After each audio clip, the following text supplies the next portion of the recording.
सभी को नमस्कार। जैसा कि सभी बच्चों को ज्ञात है कि एनसी वेब के फॉर्म निकल गए हैं। ये एनसी वेब बेसिकली उन बच्चों के लिए है जो कि रेगुलर कॉलेज नहीं करना चाहते। तो काफ़ी बच्चे की क्वेरी थी कि सर एनसी वेब पे वीडियो बना दीजिए ताकि हमें डिटेल से पता चल सके। तो ये वीडियो खासकर उन बच्चों के लिए जो रेगुलर कॉलेज नहीं करना चाहते या फिर उनका जिनका रेगुलर कॉलेज में एडमिशन नहीं हो पाएगा किसी भी कारण से, चाहे मेरिट कारण हो या और कोई कारण हो, तो उनके लिए ये वीडियो है। तो आइए समझते हैं एनसी वेब है क्या और इसमें एडमिशन की प्रक्रिया क्या रहने वाली है।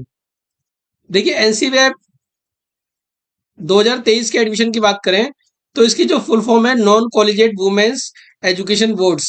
यानी कि ये अगर इसमें साफ साफ पता चल रहा है कि ये जो बोर्ड है ये बेसिकली गर्ल्स स्टूडेंट्स के लिए है।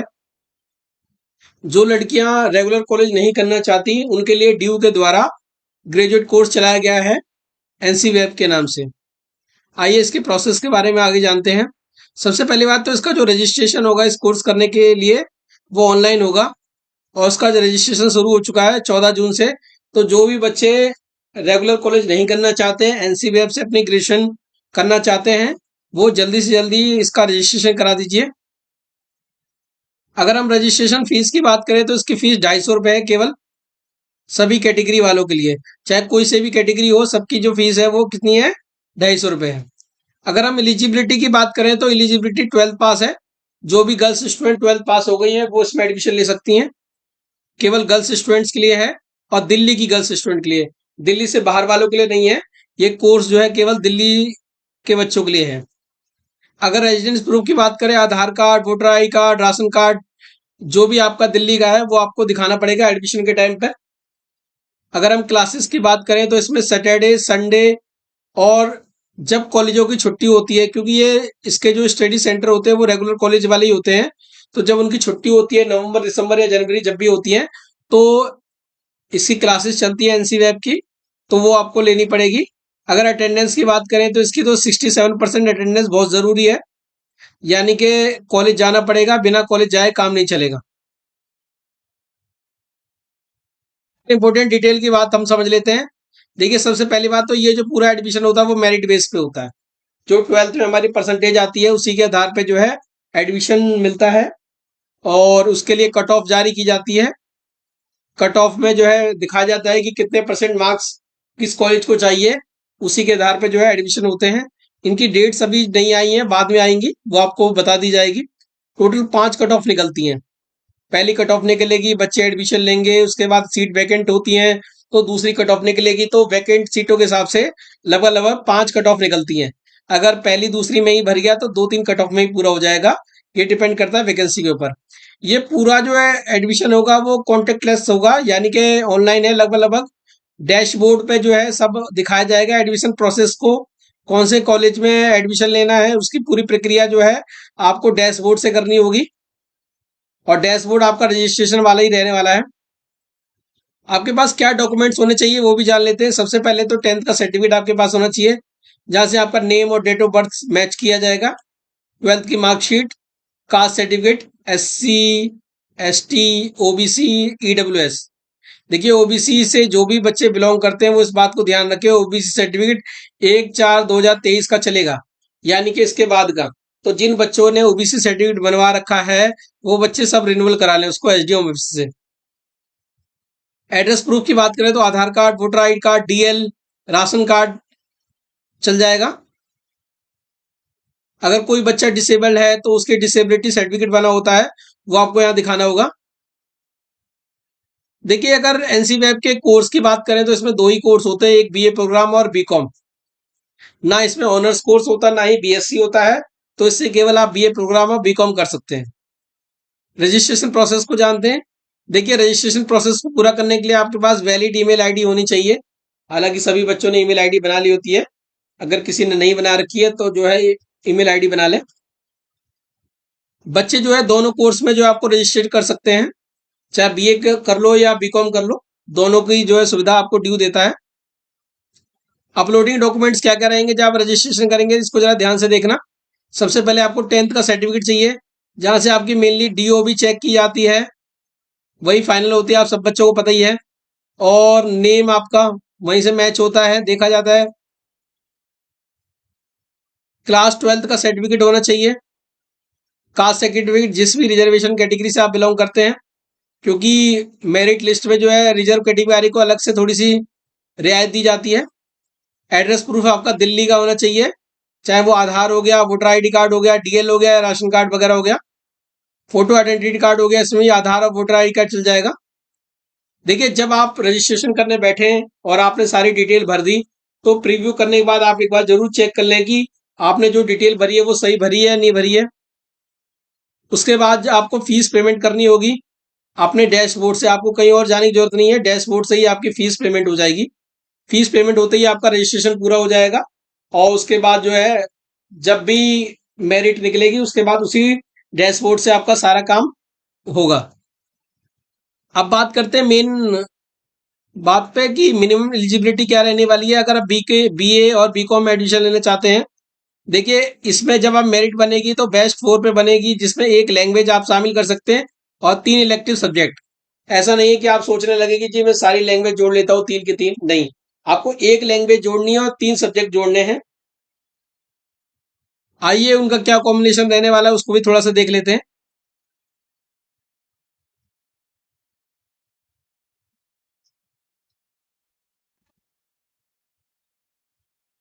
अभी आपको पता चलेगा कि कौन कौन से सब्जेक्ट आपको बेस्ट 4 में शामिल करने हैं, लैंग्वेज में क्या लेना है और इलेक्टिव में क्या लेना है। आप अपनी स्क्रीन पे देख रहे होंगे कि एक लिस्ट निकल के आई है, थोड़ा सा इसको जूम कर लेते हैं ताकि आपको थोड़ा समझने में देखने में आसानी हो।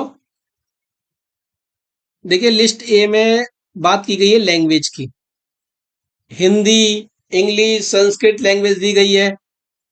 A2 में जो है अरेबिक, फ्रेंच, जर्मन कुछ लैंग्वेज दी गई है। तो इस लिस्ट में से आपको एक लैंग्वेज छांटनी है केवल। उसके बाद आपके बाकी 3 सब्जेक्ट बचे। तो लिस्ट बी से आपको जो 3 सब्जेक्ट लेने हैं, अकाउंटेंसी, बायोलॉजी, केमिस्ट्री, सिविक्स, ये जो सब्जेक्ट दिए गए हैं, economics, geography, zoology, home science, political science, psychology, यहां से आपको 3 सब्जेक्ट लेने हैं।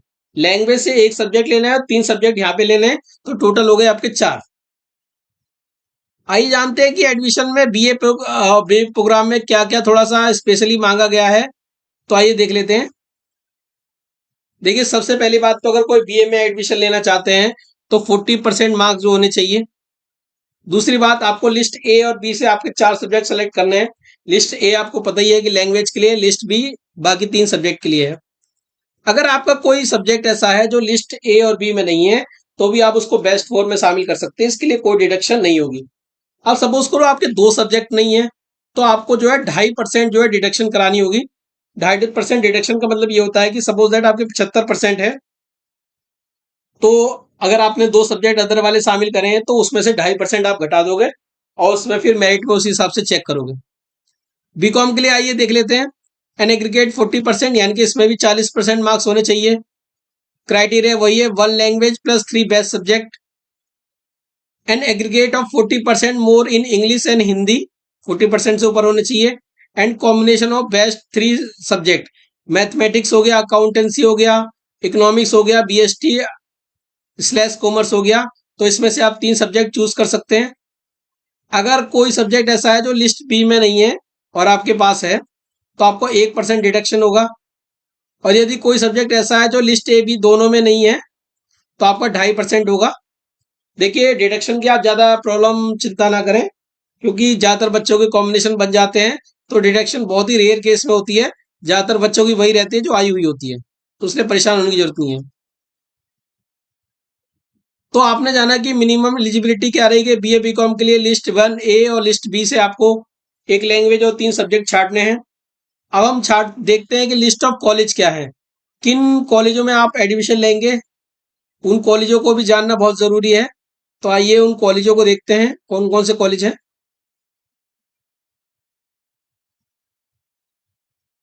इसमें आपके बेसिकली स्टडी सेंटर दिखाए जाएंगे, जिसमें जो है एनसीवीएफ की क्लासेस चलती हैं। बेसिकली तो ये सारे रेगुलर कॉलेज ही होते हैं, पर इन्होंने टीचिंग सेंटर बनाए हुए हैं एनसीवीएफ के। तो छुट्टी के दिन और जब कॉलेजों की छुट्टी पड़ती हैं उस टाइम जो है हमारी एनसीवीएफ की क्लास चलती हैं।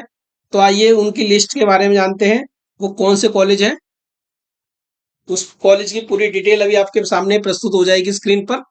और सबसे मेन बात यह है कि कॉलेज चूज करते वक्त, कॉलेज छांटते वक्त इस बात का आप ध्यान रखें कि आप अपने नियर बाय स्टडी सेंटर में ही एडमिशन लें। उससे फायदा आपको ये मिलेगा कि आपका क्लासेस भी आसानी से हो जाएगी और जो सारा प्रोसेस है वो भी आसानी से हो जाएगा। देखा ये जाता है कि बहुत सारे बच्चे जो है एडमिशन दूर ले लेते हैं, फिर उनको क्लासेस लेने में और कई सारी चीज़ों में दिक्कतें होती हैं। तो मेरा सुझाव यही है कि आप नियर बाय एडमिशन लें, क्योंकि बाद में ये चेंज नहीं होगा। तो आपकी स्क्रीन पर लिस्टें आ चुकी हैं स्टडी सेंटर्स की। पहले नंबर पे अदिति महाविद्यालय है, बीकॉम की पहले कॉलम में है। उसके बाद जो है आर्ट्स की हैं 230, 355। इसमें सब्जेक्ट कॉम्बिनेशन होता है कि कौन सा सब्जेक्ट कॉम्बिनेशन पढ़ाया जाता है। इकोनॉमिक्स के साथ पॉलिटिकल साइंस, हिस्ट्री के साथ पॉलिटिकल साइंस। आर्यभट्ट कॉलेज में भी जो है इकोनॉमिक्स और पॉलिटिकल साइंस, हिस्ट्री और पॉलिटिकल साइंस सब्जेक्ट कॉम्बिनेशन होते हैं। जब आप एडमिशन लेंगे आपको सब्जेक्ट कॉम्बिनेशन के बारे में अच्छे से बता दिया जाएगा। ज्यादातर बच्चों के कॉम्बिनेशन बन जाते हैं। ये आपकी पढ़ाई की कॉम्बिनेशन है जब आपको पढ़ाया जाएगा। तीसरा कॉलेज है Bhagini Nivedita Bharati college, college of vocational studies. देखिए इनका पिन कोड साथ में दिए गए हैं। तो जब आप एडमिशन के प्रोसेस करें तो इनको जरूर चेक कर लें कि आपके घर से कितने दूर हैं। दीनदयाल अंबेडकर कॉलेज, हंसराज कॉलेज, जानकी देवी कॉलेज, जेसेसन मेरी कालिंदी कॉलेज। इनके लेवल लेवल सीटें वही हैं 230, 355। केशव महाविद्यालय, Lakshmibai college, Maharaja Agrasen college, मत्रेय college, Mata Sundari college, Miranda house, Motilal college, PGDAV, राजधानी कॉलेज, रामानुजन कॉलेज। आप परेशान होने की जरूरत नहीं, इनकी लिस्ट जो है मैं आपको डिस्क्रिप्शन में डाल दूंगा। Satyawati college, Shyama Prasad Mukherjee college, Aurobindo college, गुरुगंज गोविंद सिंह कॉलेज और विवेकानंद कॉलेज। आप सभी बच्चे अपनी लिस्ट के अनुसार चेक कर लें कि आपके नियर बाय कौन से पढ़ रहे हैं, उसी के हिसाब से एडमिशन प्रोसेस को अपनाएं ताकि सारी चीजें सरल हो रहे हैं। तो हमने लिस्ट ऑफ कॉलेज भी जाना, इसकी लिस्ट मैं आपको डिस्क्रिप्शन में भी दे दूंगा, तो आपको ज्यादा परेशान होने की जरूरत नहीं है। अब बात करते हैं फीस की क्या रहने वाली है। देखिए नॉन कॉलेजिएट की जो फीस है वो ज्यादा नहीं है। बीए प्रोग्राम के लिए आपको 4,680 रुपये देने होंगे और बीकॉम के लिए 4,790 रुपये देने होंगे। कुछ बच्चे ऐसे हैं जो दूर से आते हैं, उनके लिए डीटीसी पास की फैसिलिटी प्रोवाइड की जाती है। कॉलेज से आप जो है उसको अटैच करा लेंगे तो आपको जो है पास बन जाएगा, जिससे आपको आने जाने में आसानी होगी। देखिए जो नॉन कॉलेज का पूरा जो फंक्शन है वो वास्तव में मेरिट बेस पे है। जो 12th की जो परसेंटेज आई होती है उसी के आधार पे जो आपका एडमिशन होगा। बेस्ट 4 का मेरिट लिस्ट अभी कुछ समय बाद जारी कर दी जाएगी। मेरिट लिस्ट में परसेंटेज दी होगी जिसमें बताया होगा कि बीए प्रोग्राम में श्यामला, सपोज करो महाराजा अग्रसेन कॉलेज में 80% मांगे, हंसराज कॉलेज में 85% मांगे, तो आपके जिस कॉलेज में एडमिशन आ रहा है आप उस कॉलेज में जाके एडमिशन ले सकते हैं मेरिट के बेस पे। SC ST OBC की अलग अलग कट ऑफ जारी होती है, यानी कि थोड़ा थोड़ा कहीं ना कहीं रिलैक्सेशन होता है। तो सभी बच्चे अपना कास्ट सर्टिफिकेट जरूर बना लें अगर आप रिजर्व कैटेगरी से बिलोंग करते हैं। देखिए गर्ल्स स्टूडेंट्स के लिए बहुत अच्छा तरीका है, जो रेगुलर कॉलेज नहीं करना चाहते हैं वो नॉन कॉलेज में एडमिशन लें। कुछ ही क्लासेस होती है सैटरडे संडे और वर्किंग डेज में, जब रेगुलर कॉलेज की छुट्टी होती है वो बंद होते हैं। तो बहुत अच्छी परसेंटेज के साथ यहाँ पे आपकी ग्रेजुएशन हो जाती है। और इसके साथ साथ इसमें एक्टिविटीज भी होती है, रेगुलर कॉलेज की तरह पे फंक्शंस वगैरह भी होते हैं, उनमें पार्टिसिपेट करने का भी आपको मौका मिल जाता है। तो जो भी बच्चे रेगुलर कॉलेज नहीं करना चाहते वो NC वेब में एडमिशन जरूर लें। उसके लिए सबसे पहले आप जो है अपना रजिस्ट्रेशन का प्रोसेस पूरा कर लें और उसके बाद जब आप मेरिट लिस्ट निकलेगी आपको बता दिया जाएगा कि किस कॉलेज की कितनी कितनी कट ऑफ गई है और उसमें आपको समझा दिया जाएगा कि किस कॉलेज की कट ऑफ में आप एडमिशन ले सकते हैं। आशा करता हूं इस वीडियो के माध्यम से आपको नॉन कॉलेजिएट के registration, documents, fees, eligibility criteria और लिस्ट ऑफ कॉलेज के बारे में पता चल गया होगा। आपको इसी तरह से और एजुकेशन वीडियो मिलती रहे उसके लिए आपसे निवेदन है कि आप मेरे चैनल सोनू कश्यप सर को जरूर सब्सक्राइब करें, ताकि इसी तरह से आपको ज्ञानवर्धक वीडियो मिलते रहे, साथ साथ एडमिशन प्रोसेस के बारे में पता चलते रहे और जो जो भी नए नए कॉम्पिटिटिव एग्जाम हैं जो आने वाले हैं उनके बारे में आपको मटेरियल मिलता रहे। उसके लिए ज़रूरी है कि आप इस चैनल को सब्सक्राइब करें। जितना ज़्यादा आप इस चैनल पे विजिट करोगे, आपकी नॉलेज भी उतनी ज़्यादा बढ़ेगी, आपको पता भी उतना ज़्यादा चल पाएगा कि एडमिशन प्रोसेस क्या है, साथ साथ कौन सी वैकेंसी निकल रही है, कौन सा एग्ज़ाम कब होने वाला है। तो अगर आप लगातार टच में रहना चाहते हैं तो चैनल को सब्सक्राइब कर लें। आशा करता हूँ इस वीडियो के माध्यम से आपको सारी डिटेल पता चल गई होगी। अगली वीडियो में किसी और टॉपिक के साथ हाजिर होते हैं बहुत जल्दी। तब तक के लिए टाटा बाय, धन्यवाद।